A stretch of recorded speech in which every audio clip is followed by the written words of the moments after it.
I think that the internet is going to be one of the major forces for reducing the role of government. The one thing that's missing, but that will soon be developed, is a reliable e-cash, a method whereby on the internet you can transfer funds from A to B without A knowing B or B knowing A.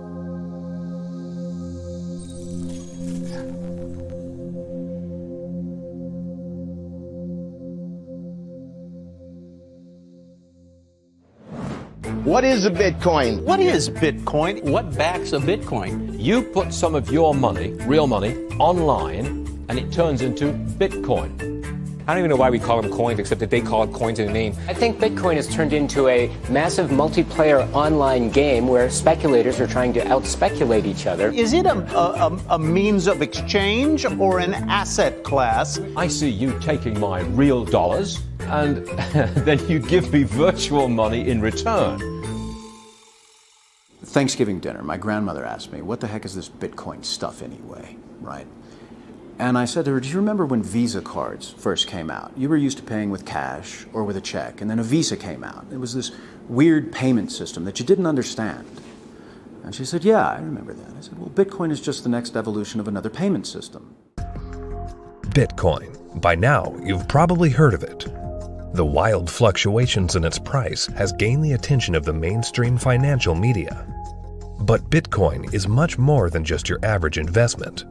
Beneath all the hype and hysteria lies what could be the most important technology of our lifetimes. So what exactly is it? To fully appreciate the characteristics that make Bitcoin a potentially world-changing technology, we first need to understand what money is. Currency started developing 6,000 to 9,000 years ago, some sort of medium of exchange, and people used something of value. Societies around the world, though, started to select gold and silver as their primary currency about 3,000 years ago, and then about 680 BC, they became money when they were minted into coins of equal weights. Governments started creating representative currencies where you deposit your gold and silver, or they have gold and silver in the treasury and they come out with notes that are basically a claim check on the gold. So they're supposed to be as good as gold because you can always convert them into gold. Throughout history, precious metals were chosen as money, not through government decree, but because of their unique features. Gold is rare, easily recognizable, portable, durable, and divisible. Above all, because gold is difficult to find and labor-intensive to mine, refine, and mint, it has always been perceived as a store of value.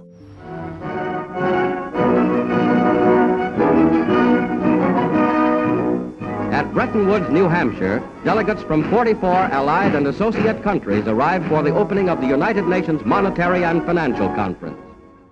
In modern history, as World War II was coming to an end, in 1944, the Allied nations met at the small town of Bretton Woods, New Hampshire. Here, they drafted a new financial system, which would stabilize the world's financial system once the war ended. With the United States poised to enter a golden age of prosperity, the U.S. dollar was chosen to be the world's reserve currency. The Bretton Woods system was created after the Second World War at the Bretton Woods Conference in New Hampshire. And rather than using gold as the means of exchange between countries, as was the case under the old gold standard, the dollar was going to be used. The dollar was chosen because back then it was as good as gold. Under this new system, the countries of the world would tie their currencies at a fixed rate to the U.S. dollar. And because most of the world's gold was held in U.S. vaults, the U.S. dollar would be backed by gold at a fixed price of $35 per ounce. This created a system where the currencies of the world were effectively backed by gold through the U.S. dollar. I have directed Secretary Connally to suspend temporarily the convertibility of the dollar into gold or other reserve assets. The Bretton Woods system lasted for about 25 years, but in August of 1971, President Richard Nixon called for an emergency press conference where he announced foreign countries would no longer be able to convert their U.S. dollar holdings into gold. This surprise move would come to be known as the Nixon shock. With this one announcement, President Nixon effectively created our current monetary system, a system where no currency is backed by gold or anything of value. This is what is known as a fiat currency. Fiat currency is currency that's backed by nothing except government promises. The word fiat is a Latin word, and it basically means currency that's circulating by force. If people have confidence in that currency, and if there's enough government force, that will enable the currency to circulate for a period of time until people lose confidence in the currency.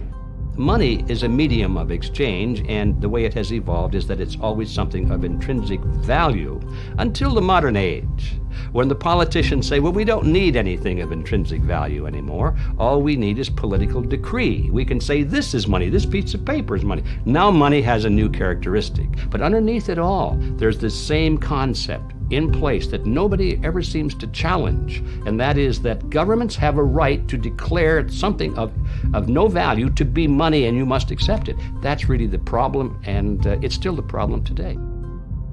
Without anything tangible backing the currencies we use today, governments around the world have been able to issue unlimited amounts of new currency without restraint. And with the advent of the digital age, currencies around the world are now digits in a global banking database. So what is Bitcoin? Well, simply put, it's a digital currency, much like the electronic currency we use today. But it's also the payment network which facilitates the transfer of this new digital currency from one person to another. Bitcoin's a new internet protocol that enables the transmission of value over a communications channel. You can think of it like being able to send a gold coin as easily as you send an email. You can send any amount of money to anyone in the world, anytime, can't be seized, can't be confiscated, can't be frozen. Very useful technology. So Bitcoin is a digital currency, and it is a payment system. So it's a payment system in the same way that bank networks are, or PayPal. Those are all payment systems. But it's also a currency. So PayPal and banks use the dollar as their currency. The Bitcoin payment system uses Bitcoins as its currency. So they both have the same name.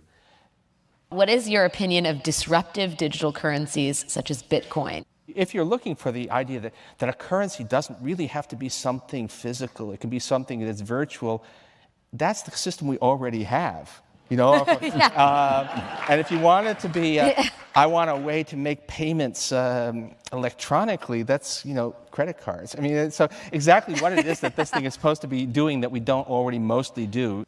Bitcoin is different from other fiat currencies in a couple ways, but not the way people think. So most people think it's different because it is a digital currency, but fiat currencies are also digital, right? So the dollar is a digital currency, the euro is a digital currency.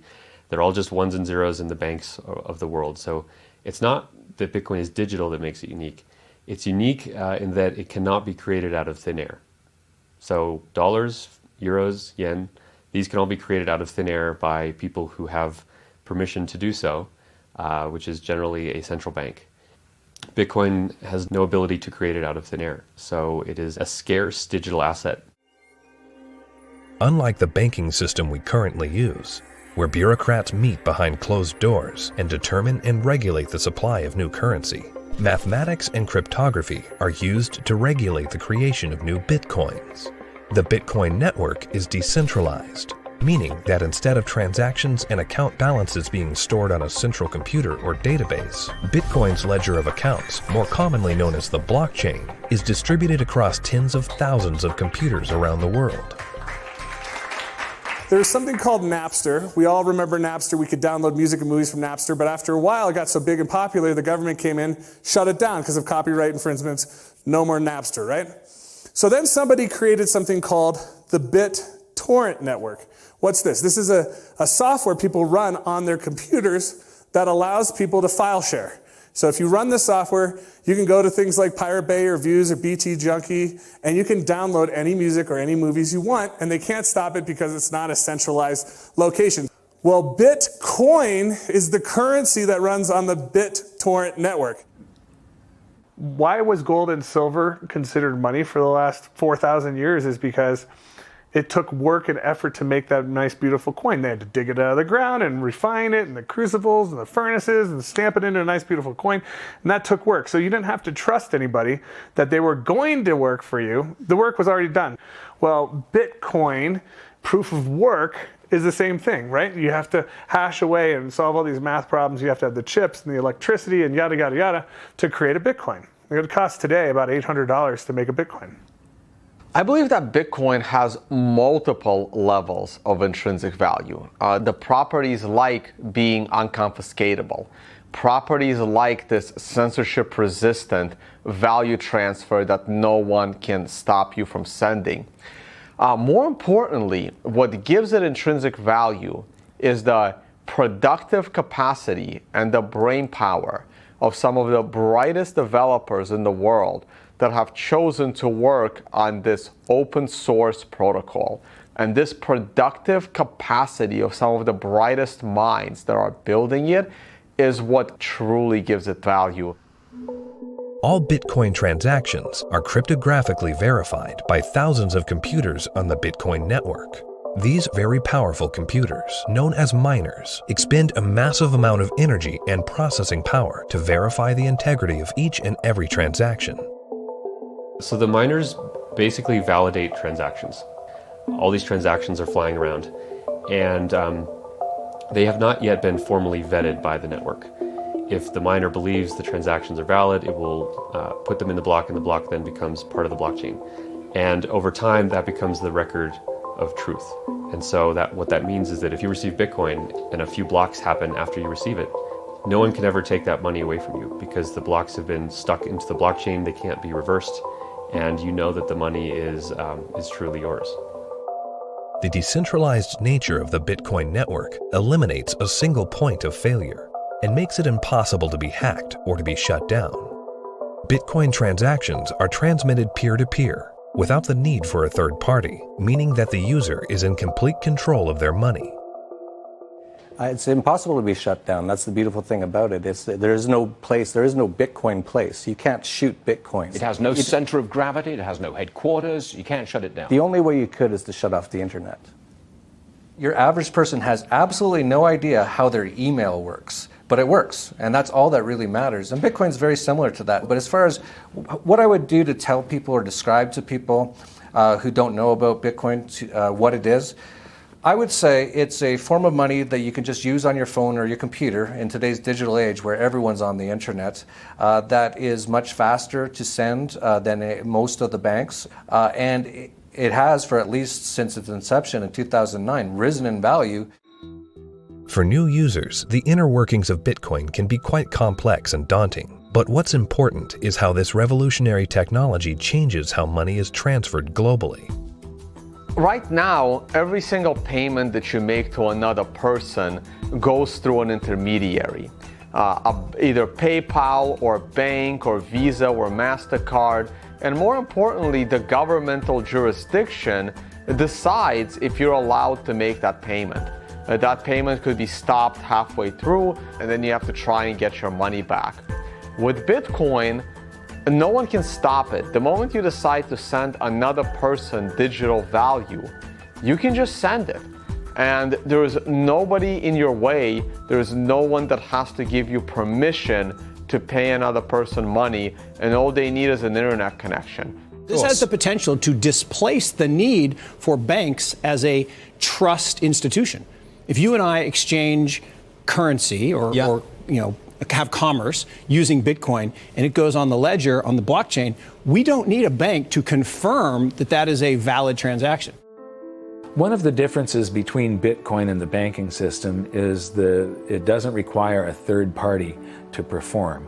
When you make a deposit into a checking account or a savings account, you are actually loaning the bank your currency. They now have title to it, and they have a liability on their books to pay you back one day, but they get to do anything they want with it. And you have this intermediary, this third party, counterparty that has to perform for you to be able to get your currency back. Cryptocurrencies invert the power structure. It isn't a few people at the top controlling a whole bunch of people at the bottom. The power goes to the individual. In the same way that the internet flattened access to information and allowed anyone in the world with an internet connection to learn basically anything they wanted to know and to communicate with anyone else on Earth. Bitcoin does that with money. So now anyone on the planet, no matter their age or the arbitrary geographic location in which they were born or the arbitrary rules of the people that govern over them, that person can now engage economically with anyone else in the world directly. And that's profoundly powerful. You do not need a bank account to interact with Bitcoin. You do not need a bank account now to receive an honest payment from someone else in the world and know that the money is legitimate and good and can't be rescinded. So money now can't be censored. Any two people can send it between each other through Bitcoin.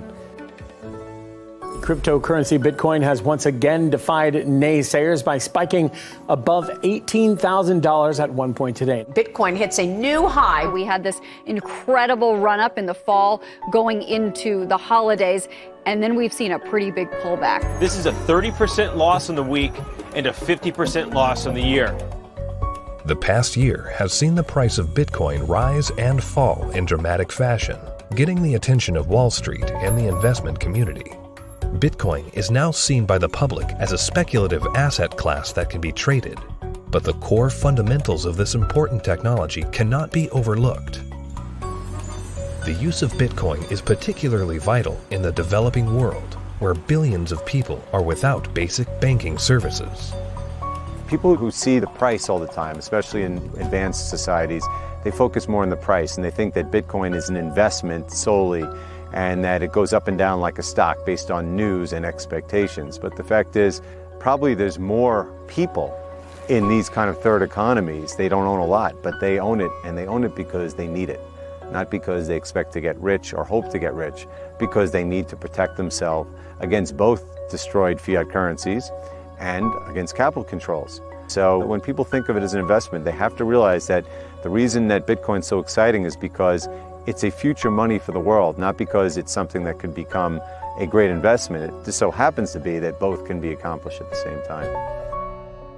One of the great powers of whether it's Bitcoin or any other cryptocurrencies, if we can figure out how to scale the technology, we can solve a lot of problems in the financial system. We can transact with each other globally at very low cost and very efficiently. And there's tremendous market power in that. Has nothing to do with anyone in the financial system. People want to be able to communicate and transact with each other simply and quickly, and the hunger to do that is enormous. Today, Bitcoin is seen as a financial asset, but as the technology develops, the blockchain that powers Bitcoin may be used to verify transactions other than the transfer of money. Each Bitcoin is divisible into 100 millionth of a Bitcoin, called a Satoshi. These tiny fractions of a Bitcoin can be programmed to represent assets other than money. In this way, the Bitcoin blockchain can be used to verify transactions of all kinds of items without the need for a central authority. The Bitcoin blockchain is a tremendous technological innovation that enables distributed consensus. People are able to come to agreement on what the state of this ledger should be and what it is.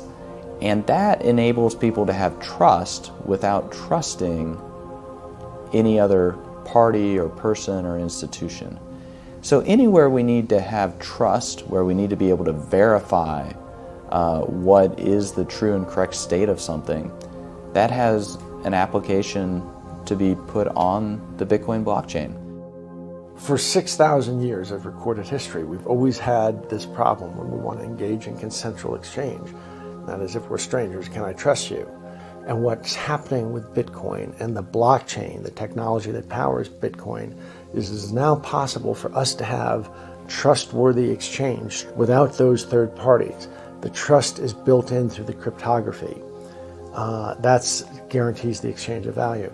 Well, that means that there's this technology that is as disruptive as the internet was to publishing. But this is disruptive to these 100 different institutions that really are the glue that pull society together. You know, everything from as mundane as notary publics to the land titling, to coining money, to voting. All kinds of these things are going to be recreated in the blockchain in a way that we will finally be able to fully trust. But what that means is what we've seen technology do to lots of private industries is now going to start doing to government function. The thing for me is understanding the implications of what this is. You can take 100 million bits of a Bitcoin. Each bit is called a Satoshi, right? And you can program that to be anything of value. It can represent titles to automobiles or real estate or diamonds or gold or votes in elections. Anything of value can now be digitized and tokenized, put up on the blockchain, and transacted, can be sent across the internet without having to go through a trusted third party. I think the blockchain and Bitcoin is going to change the world. I think it's going to change everything in terms of protecting people's identities, allowing people to own property. Bitcoin's for the 2 billion people that don't have bank accounts, the 5 billion people that can't prove they exist. They don't have title to real estate and stuff. That's what Bitcoin's going to change the most for those people, is because, they're going to jump from the third world to the first world. It's really going to revolutionize Latin America, Africa, Southeast Asia, where people can finally now own real estate. We can have a transparent election that can't be hacked. Imagine. That's going to change the world in and of itself. Tempers are beginning to flare. These people have already been in queue for more than 3 hours now. Carrying currency notes, the government suddenly banned on Tuesday night. Because anyone can start using Bitcoin by simply installing an app on their phone, Bitcoin can be used by the developing world to protect their wealth from unstable currencies and government control. We're seeing it behave as a crisis currency in Venezuela, in Nigeria, in Zimbabwe. When these countries can't get a grasp on their own monetary policy, people flood to Bitcoin. The fate of the unbanked and underbanked population no longer lies in the hands of corrupt governments, centrally planned economies, and central banks. There's a new option, a plan B. Personally, I live in the United States, and a lot of people in the U.S. get bank accounts very easily, have credit cards, debit cards, and all of that, and they don't find that there are too many frictions and pain points. But in a country like India, there are 233 million individuals who are unbanked, who don't have access to a traditional financial infrastructure, and so they're operating cash payment to cash payment. But Bitcoin has become a game changer. So individuals, in essence, can hold on to it, they can spend it, they can transfer it internationally. There are so many use cases. Currently, Bitcoin transactions can sometimes carry a significant fee, making it unsuitable for use for small transactions. But Bitcoin is programmable money, meaning that new layers and technologies can be integrated into it. In the near future, one such development, called the Lightning Network, will help reduce the cost of Bitcoin transactions. At the moment, Bitcoin is actually suffering from being too popular. One of the challenges that Bitcoin has is every transaction needs computational power to process.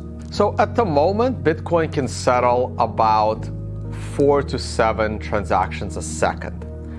And in the future, each of those 4 to 7 transactions a second can contain 1 million transactions within it. And that's what the second layer and Lightning is trying to do. It will just make it so much more efficient and so much cheaper for the average person.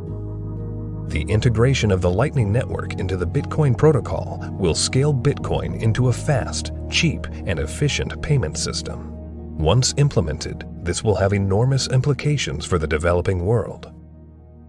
One of the stumbling blocks to doing international business is the payment system. And to be honest, if you're taking credit cards from some countries, those countries are so associated with fraud that your rates on all credit cards you take just become astronomical, and it becomes prohibitive. Something like 33% of the credit card transactions coming out of Africa are fraudulent. So nobody wants to take business from Africa. It's just too risky. With Bitcoin, you know the funds are good. So as a merchant, yeah, pay with Bitcoin. I'll sell anything you want, that's legal to Africa. That has tremendous implications, to be able to get access to these types of products and services so seamlessly. And then they're able to start having property rights. And property rights is really what's going to help lift them up out of poverty. Closer to home, in today's digital world, governments have started to phase out cash, replacing it with digital currency. In this environment where concerns over personal privacy are very real, Bitcoin provides monetary sovereignty outside the control of government policy. When you have a situation where the government is trying to control, they don't want people to have the means of hiding anything from them. Not just from a tax standpoint, they want to know what everyone's doing in Big Brother fashion. So, the way that I look at Bitcoin is it's the ultimate monetary weapon that the people have never had in history. Every government in the world wants to go cashless. One of the reasons is that in a cashless society, you are not able to exit the banking system. When people panic, they run to the ATM machines, they run to the bank and they withdraw money.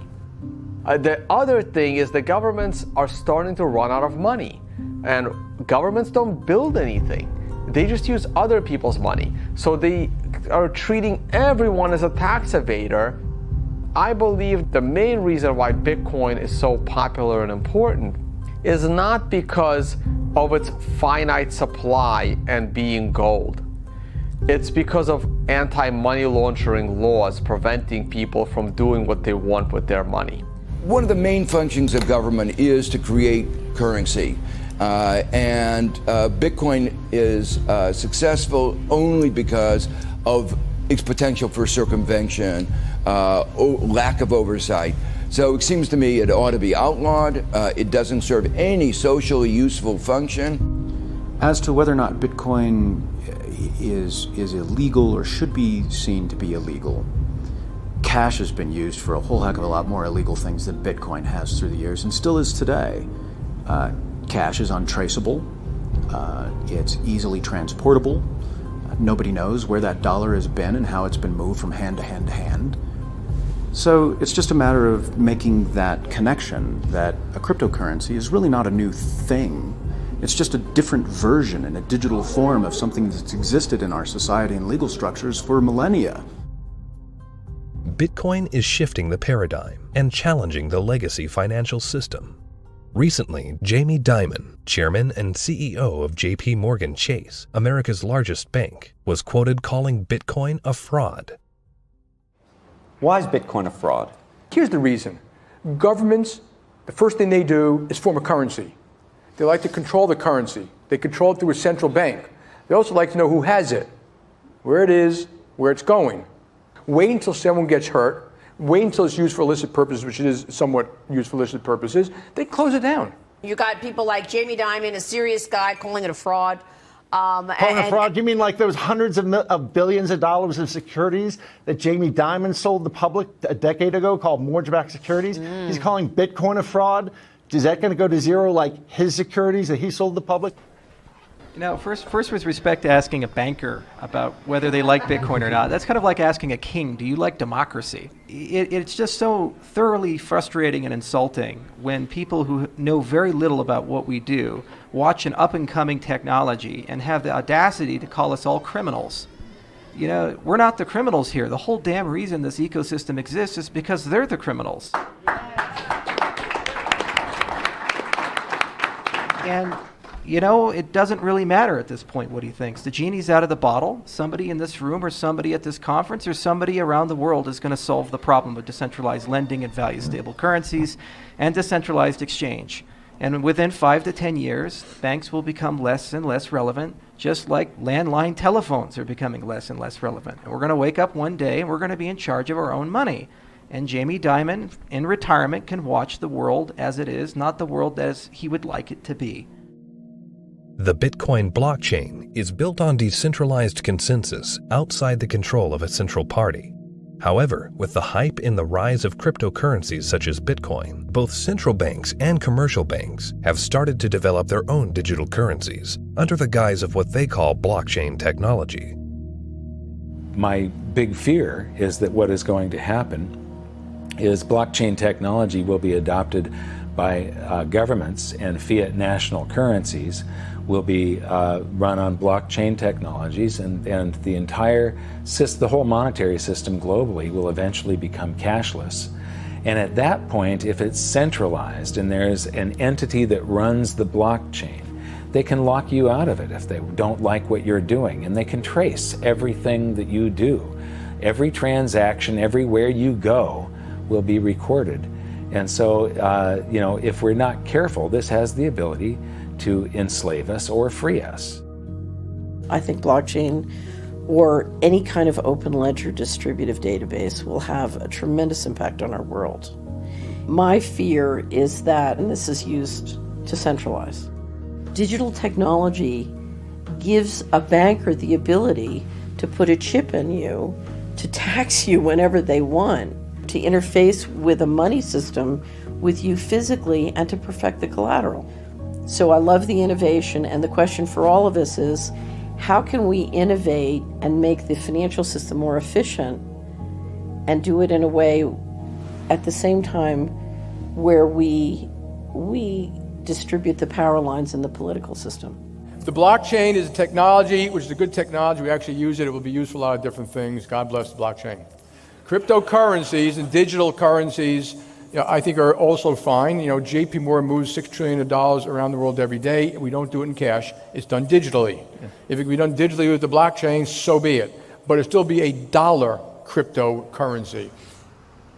A majority of the people are using the word blockchain, and they don't really care whether it has this decentralized mining. The government is going to just have a digital representation of the dollar. They can call it a blockchain, but there's not going to be mining. There's not going to be decentralization. It's going to be a centralized coin. Whether they call it a blockchain or not is irrelevant. The whole purpose of a blockchain is to remove control from a central party. If you're a central bank and you make a blockchain for dollars, and then you have dollar coin, if you still have full control over the dollar coin, you can create how much of it you want, you can control where it goes. There was no point in having a blockchain at all. You might as well just have a centralized database like a banking system. To really use blockchains in any meaningful way, it means that there is no person in charge. And so a central bank, by definition, is the one who is supposed to be in charge of money. And thus they would never create a blockchain or a cryptocurrency that they couldn't control. So that's why they will likely be made redundant, because the market can choose what kind of money it uses. And it now has a choice between a digital currency that can be controlled by central parties and inflated without limit, or a digital currency that cannot be controlled by any central party and that has a fixed amount and can't be debased. Over time, that's going to be a very obvious choice. Bitcoin and the blockchain behind it are incredibly powerful technologies. As the future unfolds, these technologies could be used to restructure the financial system into one of fairness and equality for all, a system outside the control of the banking elite. We have millions of people now taking an interest in what is money, the question of what is money, what should it be? And they're learning, especially a lot of young people. Precious metals were once money. Then came the era of paper money. Could we now be entering a golden age of decentralized digital money? Only time will tell. Bitcoin is first and foremost about changing how the financial system of the planet operates. However, Bitcoin is also a financial asset itself, and it goes through these bubbles, and people have made many millions of dollars when they buy it low, and then it goes up in value. But that's not really what matters at all. What matters is that it's actually going to change the entire ecosystem of the planet, how all humans interact with each other, and that's a very exciting thing to be part of.